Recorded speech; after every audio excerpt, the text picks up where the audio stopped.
और जो मेरी फ़िलॉसफ़ी है कि जो है वो एक प्रॉब्लम जितनी ज़्यादा कॉम्प्लिकेटेड दिखाई देती है, उसका जो सॉल्यूशन होता है वो इतना ही सिंपल और जो जैसे कहते हैं ना कि हाइडिंग इन प्लेन साइट होता है।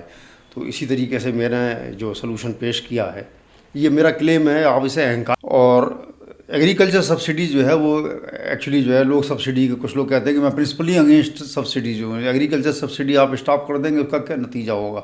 सीधे सीधे किसान इन्वेस्ट करना बंद कर देगा, वो जो है खेती जो है वो अनवाइबल हो जाएगी, लोग ज़मीन छोड़ना शुरू कर देंगे, फर्टिलाइज़र का यूज़ कम करना बंद कर देंगे, जो ज़रूरी हैं उनका भी यूज़ करना बंद कर देंगे, ट्यूबवेल सब जो है वो बंद हो जाएंगे। अगर उन्हें आप मार्केट पर इलेक्ट्रिसिटी देना शुरू कर दें तो कल को जो है वो सारे ट्यूबवेल बंद हो जाएंगे, कोई अफोर्ड ही नहीं कर सकता, और अनाज की उत्पादकता घट जाएगी और भुखमरी फैल जाएगी। तो एग्रीकल्चर सब्सिडी हर कंट्री में दी जाती है, इंडिया से कहीं ज़्यादा दी जाती है, 5 गुनी 10 गुनी तक दी जाती है।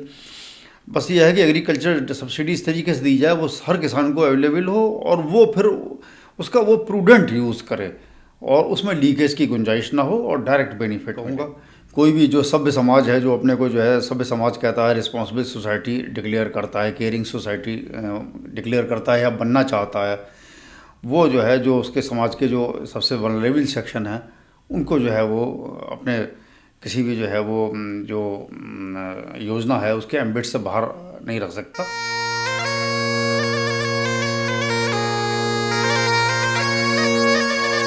नमस्कारम दोस्तों, मैं हूं डीपी सिंह और स्वागत है आपका राजतरंगिणी की यूट्यूब महफिल में। दोस्तों, राजतरंगिणी में हम दुनिया जहान के हर विषय पर चर्चा करते हैं, लेकिन इस चर्चा में हमारा निहित हमेशा होता है धार्मिक बोले तो परित्राणाय साधूनाम विनाशाय च दुष्कृताम। दोस्तों, पिछले एपिसोड में हमने देखा कि जो है वो जो रेवड़ी कल्चर, फ्रीबीज कल्चर और सब्सिडी कल्चर जो सुरसा के मुंह की तरह बढ़ती जा रही है, दिन दूनी रात चौगुनी, उस पर कोई भी लगाम लगा पाने में नाकाम है, क्योंकि वो हमारी जो डेमोक्रेटिक जिस तरीके की पॉलिटी होती जा रही है, जिस तरीके से इलेक्शन का कंपल्सन है और किसी भी जो है कीमत पर सत्ता हासिल करने की जो चाहत है, उसकी वजह से जो बिल्कुल इलेक्शन टाइम पे खजाने खोल दिए जाते हैं और ऐसा फाइनेंशियल बर्डन ले लिया जाता है कि जो राज्य सरकारें हैं, आने वाली राज्य सरकारें होंगी, उनके लिए इतना भारी उसको मीट आउट करना हो जाता है। और उससे क्या होता है कि जो बहुत ज़रूरी जो हमारे काम हैं, जिस सबके लिए सरकार जो काम करने के लिए बेसिकली जो सरकारें बनी हैं, लोगों को बिजली, सड़क, इंफ्रास्ट्रक्चर देना, शिक्षा देना, स्वास्थ्य की तरफ जो है वो ध्यान देना, स्वास्थ्य की सेवाओं को इम्प्रूव करना, तो इन सब से पैसा जो है खींच के और वो जो है वो जो कहते हैं कि रेवड़ी बांटने में जो है लगाया जाता है। तो उसके बजाय जो बहुत ज़रूरी मद हैं, जो वास्तव में सरकारों का काम, और जो है हमारे जो है राज्य सरकारें हो चाहे केंद्र सरकारें, उनका काम अल्टीमेटली क्या है, वो ये है कि जो है देश की आने वाली पीढ़ियों का भविष्य सुधारना और ये ऐसा करना कि देश की सुरक्षा वगैरह भी मजबूत हो, इकोनॉमिकली मजबूत हो, भविष्य सुधारना है। तो हम ऐसे कामों में लगाएं जो कि वर्तमान में जो है वो सिर्फ जो है वो मज़े लूटने के बजाय वो भविष्य के कामों में लगे। तो कौन से सेक्शंस को दिया जाए, हमने पिछले एपिसोड में देखा कि जो है अगर जो होने वाली मदर्स हैं, जो कि वो भविष्य निर्माण के लिए सबसे इम्पोर्टेंट कड़ी हैं, वो बच्चों को जन्म देती हैं, उनको पालती पोसती हैं, उनके शिक्षा, स्वास्थ्य, इस सब का ध्यान रखती हैं, उससे ज़्यादा कहा जाए उससे ज़्यादा कोई क्लेम नहीं कर सकता कि वो जो है वो आने वाली पीढ़ी का ध्यान माँ से ज़्यादा कौन रख सकता है। तो उन सेक्शंस को देकर और उसको इस तरीके से देकर कि जो है वो और भी जो तमाम उद्देश्य हैं हमारे जो बेनिफिशियल जो होना चाहिए, जो डिजायरेबल चीज़ें हैं वो हों, जो अनडिजायरेबल ना हों, तो वो सारे एक ही सादे सब सदे वाले उस फार्मूले पे चलते हुए और एक ही तीर से कई शिकार कैसे किए जा सकते हैं, कई सारे उद्देश्य पूरे कर सकते हैं, वो हमने देखा। अब इस एपिसोड में देखेंगे कि हम जो है वो और कौन से सेक्शंस हैं जिनको की सपोर्ट के सहारे की सब ज़रूरत है, और वो भी देश के भविष्य के लिए, या जो जिनके लिए ऑब्लिगेशन है, जिनका केयर करना हमारा धर्म है, एक तरीके से कहा जाए मानव धर्म है, तो उनके लिए कैसे जो है क्या व्यवस्थाएं की जा सकती हैं, और साथ ही उसके फाइनेंशियल एस्पेक्ट, क्योंकि बिना फाइनेंस के कोई स्कीम बताना वो बिल्कुल जो है वो उसका कोई मायने नहीं होता। कोई किसी को भी मैं पिछले एपिसोड में कह सकता था कि जैसे मैंने कहा था कि बच्चों को अगर पहला बच्चा पैदा होता है, दूसरा होता है, तो 2,000 रुपये माँ को दिए जाएँ।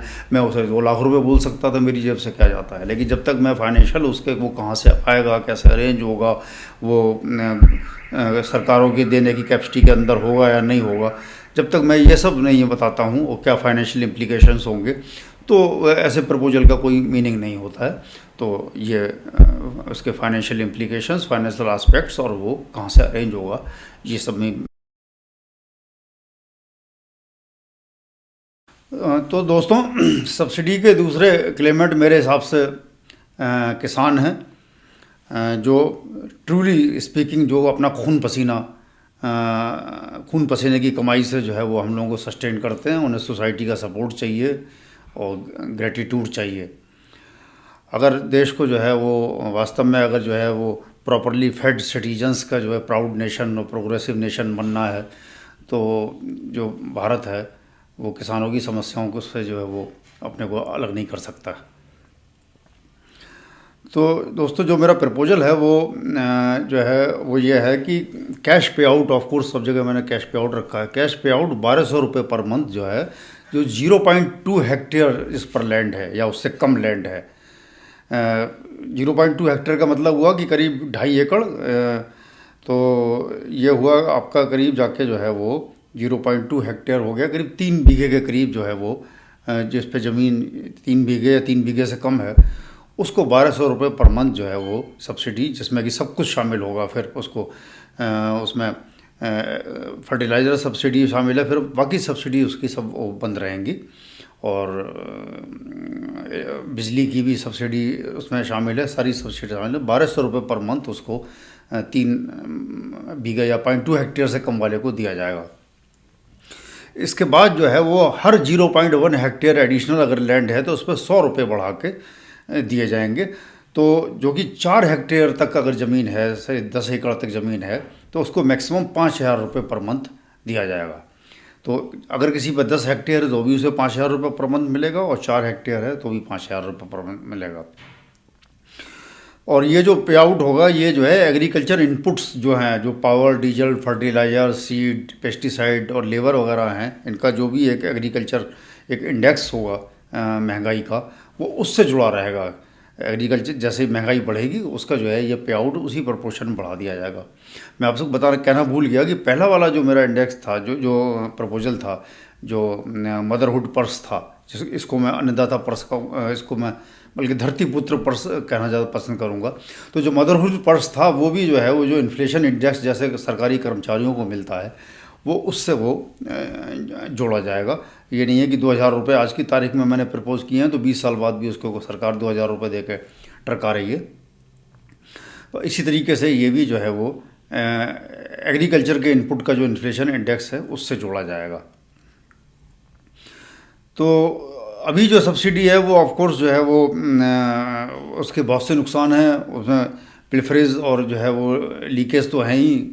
फर्टिलाइज़र सब्सिडी में वो प्राइवेट कंपनियां भी खेल करती हैं, गवर्नमेंट ऑफिशियल डूम भी उसमें खेल करता है, और बाकी जो एक्सेसिव यूज़ ऑफ यूरिया है जिससे कि लैंड का डेजर्टिफिकेशन हो रहा है, उसकी प्रोडक्टिविटी घट रही है, वो इसमें अगर आप जो है फिर प्रूडेंट यूज़ इसका होगा उसमें वो काम आएगा। बिजली फ्री होने से या बहुत कम रेट पे अवेलेबल होने से एक्सेसिव यूज़ ऑफ वाटर हो रहा है। कोई भी वाटर सेविंग टेक्निक यहाँ अपनाता ही नहीं है, कितना भी कह लीजिए आप उस पर वाटर सेविंग जो टेक्निक्स हैं उस पर सब्सिडी दे लीजिए, लेकिन वो रेयरली कोई अपनाता है क्योंकि वो बिजली धक्का पे चलती है, डीजल की सब्सिडी है।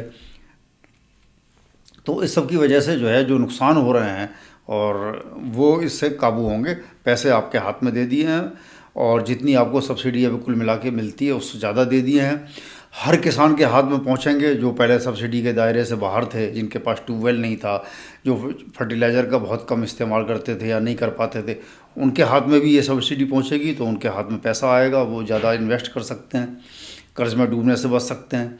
तो सबके पास पहुँचेगी। तो ये दोस्तों मेरा प्रपोजल है। और एग्रीकल्चर सब्सिडी जो है वो एक्चुअली जो है, लोग सब्सिडी के, कुछ लोग कहते हैं कि मैं प्रिंसिपली अगेंस्ट सब्सिडी, जो है एग्रीकल्चर सब्सिडी आप स्टॉप कर देंगे उसका क्या नतीजा होगा? सीधे सीधे किसान इन्वेस्ट करना बंद कर देगा, वो जो है खेती जो है वो अनवाइबल हो जाएगी, लोग ज़मीन छोड़ना शुरू कर देंगे, फर्टिलाइज़र का यूज़ कम करना बंद कर देंगे, जो ज़रूरी हैं उनका भी यूज़ करना बंद कर देंगे, ट्यूबवेल सब जो है वो बंद हो जाएंगे। अगर उन्हें आप मार्केट पर इलेक्ट्रिसिटी देना शुरू कर दें तो कल को जो है वो सारे ट्यूबवेल बंद हो जाएंगे, कोई अफोर्ड ही नहीं कर सकता, और अनाज की उत्पादकता घट जाएगी और भुखमरी फैल जाएगी। तो एग्रीकल्चर सब्सिडी हर कंट्री में दी जाती है, इंडिया से कहीं ज़्यादा दी जाती है, 5 गुनी 10 गुनी तक दी जाती है। बस ये है कि एग्रीकल्चर सब्सिडी इस तरीके से दी जाए वो हर किसान को अवेलेबल हो, और वो फिर उसका वो प्रूडेंट यूज़ करे, और उसमें लीकेज की गुंजाइश ना हो और डायरेक्ट बेनिफिट मिले। तो ये प्रपोजल है। ये जो भूमिपुत्र जो मैं पर्स कहता हूँ, तो ये सेकंड सब्सिडी का मेरा प्रपोजल। और ऑफ कोर्स तीसरा जो मेरा प्रपोजल है वो जो जिन्हें मैं वीक और मीक कहूँगा, कोई भी जो सभ्य समाज है, जो अपने को जो है सभ्य समाज कहता है, रिस्पॉन्सिबल सोसाइटी डिक्लेयर करता है, केयरिंग सोसाइटी डिक्लेयर करता है या बनना चाहता है, वो जो है जो उसके समाज के जो सबसे वल्नरेबल सेक्शन हैं उनको जो है वो अपने किसी भी जो है वो जो योजना है उसके एम्बिट से बाहर नहीं रख सकता। तो जो बाकी जो डिजर्विंग सेक्शन हैं, जो काम वाली हैं, जो सेक्शन है जो काम करने वाले, मैंने कहा महिला सबसे ज़्यादा काम करती हैं, वो उनका प्रपोजल मैंने आपको बता दिया, किसानों का प्रपोजल बता दिया जो कि वल्नरेबल सेक्शन है और उसके बगैर काम नहीं चल सकता। और तीसरा सेक्शन जो है वो हमारे जो ऑलरेडी दी जा रहे हैं उनको पेंशन वगैरह दी जा रही हैं, सीनियर सिटीजन हैं, और उसके बाद डिसेबल्ड जो हैं लोग हैं, दिव्यांग हैं, और फिर जो है वो विधवाएं हैं जो कि जॉब नहीं कर रही हैं, और जो है अनाथ बच्चे हैं। कितने बच्चे कोरोना में अनाथ हो गए, पता नहीं सरकार ने क्या उन्हें सहायता दी, क्या नहीं दी, कहाँ गई, कौन ऐसे उनकी देखभाल करेगा। इसके अलावा भी बहुत से अनाथ बच्चे हैं, पेरेंट्स एक्सीडेंट मर जाते हैं, बच्चे रह जाते हैं, दूसरों के रहमो करम पे पलते हैं, भीख मांगते हैं। तो कुछ तो सरकार को उसको समाज को करना चाहिए। तो वो प्रपोजल वही है, 2000 रुपये पर मंथ का है, ओल्ड एज वालों के लिए, विधवा के लिए और अनाथ बच्चों के लिए। डिसेबिलिटी के लिए 2000 का है, उसमें जो है आप उसको डिसेबिलिटी इंडेक्स से कितनी डिसेबिलिटी है उससे आप लिंक जोड़ सकते हैं। अगर कोई 30 या 40% डिसेबल्ड है तो मे बी कि आप उसे 1000 रुपये महीने दें, और जो ज़्यादा डिसेबल्ड है, 60-70% डिसेबल्ड है, उसे 2000 रुपये पर मंथ दें। ये मैं कोई इसमें एक्सपर्ट नहीं हूँ बहुत बड़ा, ये सिर्फ प्रपोजल है। तो तीसरा जो है वो, जैसे मैं गुडविल पर्स कहूँगा या ग्रेटिट्यूड पर्स कहूँगा, वो ये तीसरा प्रपोजल मेरा ये है। तो सिर्फ 3 सब्सिडीज़ का मैं हिमायती हूँ। पहली महिलाओं के लिए, जो उनके खासतौर से बच्चों के पालन पोषण में काम आएगी, और वो उससे कई सारे, जैसा मैंने कहा कि जो है वो गोल मीट आउट हो रहे हैं, हमारे नेशनल गोल हैं। सेकंड, किसानों के लिए, वो भी नेशनल गोल मीट आउट होता है, अनाज पैदा करने से बड़ा नेशनल गोल कोई नहीं है। और तीसरा जो है वो, अगर समाज को सभ्य कहलाना है और केयरिंग सोसाइटी कहलाना है, रिस्पॉन्सिबल सोसाइटी की तरह बिहेव करना है, तो ये हमारा गुडविल पर्स है। तो ये प्रपोजल है। आगे फिर तो दोस्तों, ये सब प्रपोजल देना बहुत आसान है, बड़े बड़े प्रपोजल दिया जा सकते हैं। मैंने 2000 रुपये देने की बात की महिलाओं को बच्चा होने पे, और आप उसे 10,000 भी कर, कोई उसे प्रपोजल दे सकता है, किसी पर कोई रोक नहीं है। तो ज़रूरी है कि क्या उसके फाइनेंशियल इम्प्लीकेशंस देखे जाएं, और वो फाइनेंसिस की व्यवस्था कहाँ से होगी, प्रपोजल देने वाले को साथ साथ ही ये बताना सबसे ज़्यादा ज़रूरी है। नहीं तो ये बहुत ही इर्रेस्पॉन्सिबल एक्ट होता है, लोग बड़ी बड़ी स्कीम बता देते हैं।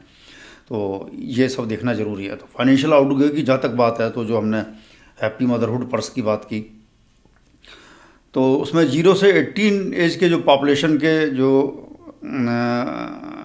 बच्चे हैं, वो करीब जो है वो हमारी करीब 40 करोड़ के आसपास है पॉपुलेशन।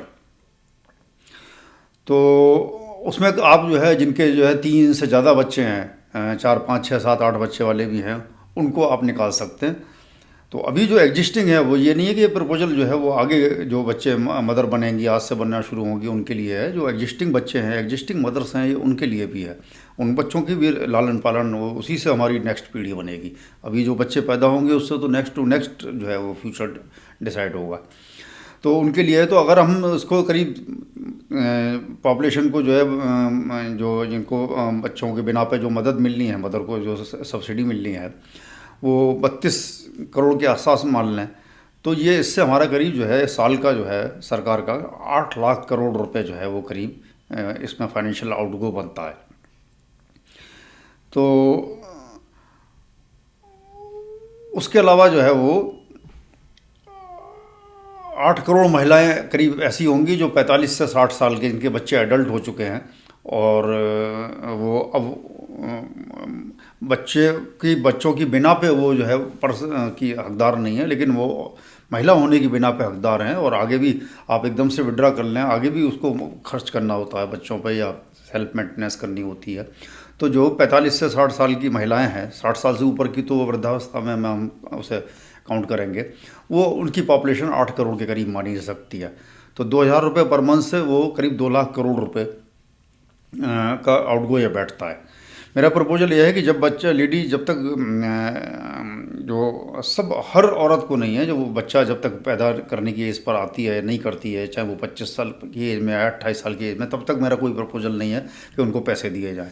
आप शादी करिए, आप रिस्पॉन्सिबिलिटी लीजिए, आप देश और समाज के हित में काम करिए, बच्चे पैदा करिए, उनको पालिए पोसिए, तब आप हकदार हैं। ये नहीं कि उठा के सबको एक तरफ से कर दिया। 18 साल की एज तक तो मिल ही रहा है, उनकी माँ को मिल रहा है। जो 18 से लेके और जो बच्चा पैदा करने तक की एज है, मान लिया 25 साल की एज में कर रही हैं या 30 साल की एज में कर रही हैं, 22 साल की एज, सिर्फ उतनी एज तक वो उस एम्बिट से आउट रहेंगी, जिससे कि जो है उनको थोड़ा डिसइंसेंटिवाइज किया जाए कि वो चाइल्डलेस ना रहें और इंसेंटिवाइज किया जाए बच्चा पैदा करने के लिए। तो मैंने कहा वो 45 से 60 साल की एज आप मान सकते हैं। 45 साल पे बच्चे लेडीज़ के अगर 18 साल से ऊपर के बच्चे निकल चुके हैं तो उसके बाद भी उसको 2,000 रुपये पर मंथ जो है कंटिन्यू रहेगा। और मैंने जैसा कि बताया 2 लाख करोड़ जो है 2,000 रुपये पर मंथ के हिसाब से वो आउट हो गया। तो जो हैप्पी मदरहुड पर्स जो मैंने प्रपोजल दिया था उस पर करीब 10 लाख करोड़ रुपये जो है वो सरकार के खर्च होंगे। इसके बाद दोस्तों आता है भूमिपुत्र पर्स किसानों के लिए। इंडिया में करीब 12 करोड़ इस टाइम लैंड होल्डिंग्स हैं, किसान हैं, छोटी बड़ी 12 करोड़ हैं, जिसमें से करीब 42% लैंड होल्डिंग जो है वो 0.2 हेक्टेयर से कम है। तो करीब 5 करोड़ मतलब लैंड होल्डिंग वो हैं वो 0.2 हेक्टेयर से कम है। तो 1,200 रुपये जैसे मैंने पर हेक्टेयर का प्रपोजल दिया था, वो उसके हिसाब से 72,000 करोड़ रुपए वो सब्सिडी बैठती है उनके लिए। ऐसे ही 1 करोड़ लैंड होल्डिंग 0.2 से 0.5 हेक्टेयर की हैं, उन पे करीब जो है वो 1,500 रुपये पर हेक्टेयर के हिसाब से 15,000 करोड़ बैठता है। तो आगे और 0.35 करोड़ लैंड होल्डिंग 3 से 4 हेक्टेयर के करीब हैं, तो उन पे करीब 4,500 रुपये पर हेक्टेयर के हिसाब से 19,000 रुपये करोड़ बैठता है। और 0.5 करोड़ लैंड होल्डिंग करीब 4 से 10 हेक्टेयर की है, उन पे 5,000 रुपये, जैसा कि मैंने कहा था 5,000 रुपये पर हेक्टेयर जो है मैक्सिमम मिलेगा। तो उन पे करीब 30,000 रुपये जो है पर हेक्टेयर नहीं, 5,000 रुपये पर पर्सन पर लैंड होल्डर मिलेगा। तो उस पर 30,000 करोड़ रुपये करीब खर्चा आता है। तो इस सब पे जो हमारा फाइनेंशियल आउटगो है वो करीब 2,83,000 करोड़ रुपये, इसे आप मोटा मोटी 3 लाख करोड़ मान लें, तो ये 3 लाख करोड़ बैठता है।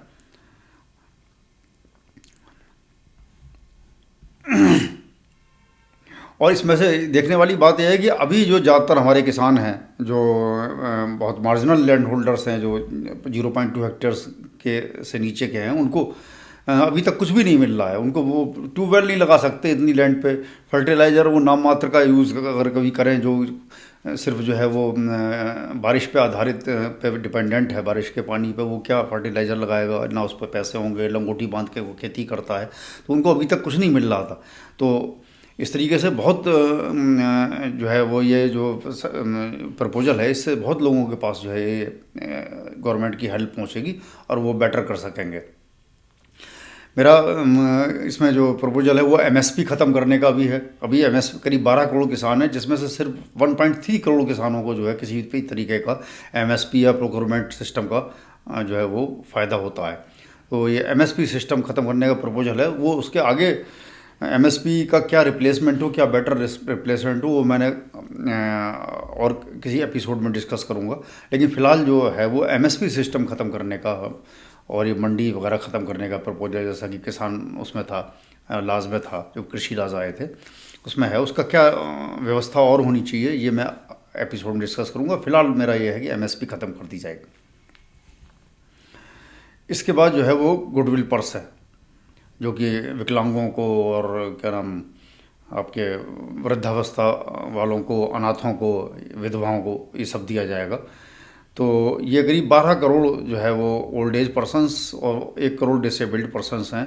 तो 2000 पर मंथ के हिसाब से 3 लाख करोड़ का करीब ये फाइनेंशियल आउटगो बैठता है। तो टोटल जो हमारा फाइनेंशियल आउटगो बैठा वो 16 लाख करोड़ रुपए बैठा, या 200 बिलियन डॉलर या के आसपास वो हमारा बैठता है। ये हमारा जो टोटल वो फाइनेंशियल आउटगो है।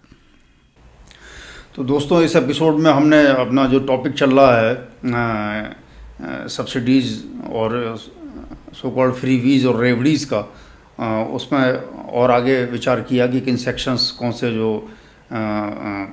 सेक्शंस हैं जिनको मिलना चाहिए और सुपात्र जिसे कहा जाए, और किस तरीके से जो है उन लोगों को सपोर्ट किया जा सकता है, और वो किस देश निर्माण और में बजाय जो पैसा खर्च हो रहा है वो जैसे कहा जाए कि नाले में जाने के बजाय, और वो जो है जो एम होना चाहिए किसी भी सरकार का और सोसाइटी का और समाज का, वो होना चाहिए कि आगे की पीढ़ियों के लिए भविष्य निर्माण हो और देश ज़्यादा से ज़्यादा तरक्की करे।